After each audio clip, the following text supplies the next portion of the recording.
Nabalot ng tensyon ang tanggapan ng COMELEC sa Caloocan kahapon matapos madiskubring nawawala ang isa sa mga Election Day computerized voters list. Natagpuan din naman kalaunan ng nawawalang listahan at naabsuelto rin ang mga inarestong tauhan ng isang politiko na kinwestiyon kaugnay sa insidente. Balitang hatid ni Julio Segovia.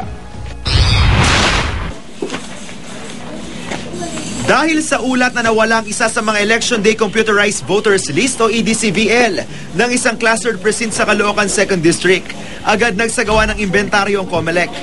Mahalagang EDCVL dahil bukod sa nandito ang biometrics ng mga botante, dito rin pipirma ang mga registered voter, pati na ang Board of Election Inspectors o BEI sa mismong botohan. Kung mawawala yan, hindi kayo makakaboto. Nadiskobring nawawala ang isa sa mga EDCVL kasunod ng random check dito ng mga tauhan ni Congressman Oscar Malapitan. Natatakbo ngayon sa pagka-mayor. Pagka-check po ng grupo, kinukuha po namin ulit. I-verify po uli namin siyempre. Nga lang po makita namin na wala EDCVL, na caught ko yung attention nila. Sabi ko, kulang to ng dokumento. Dahil nagkatensyon na, sumaklolo ang mga pulis sa COMELEC office at agad itong kinordonan.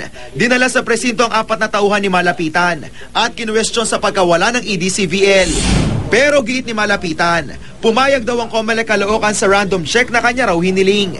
Hindi rin daw dapat sisihin ang mga tauhan niya sa pagkawala ng isang EDCVL na nakita rin kinalauna sa tanggapan ng COMELEC Caloocan 2nd District. Sila rin ang nakapag-misplace nung disk.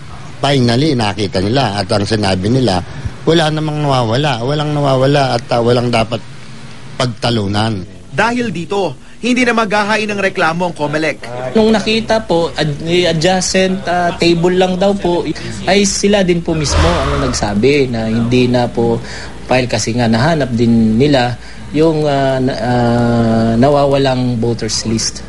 Julio Segovia, GMA News.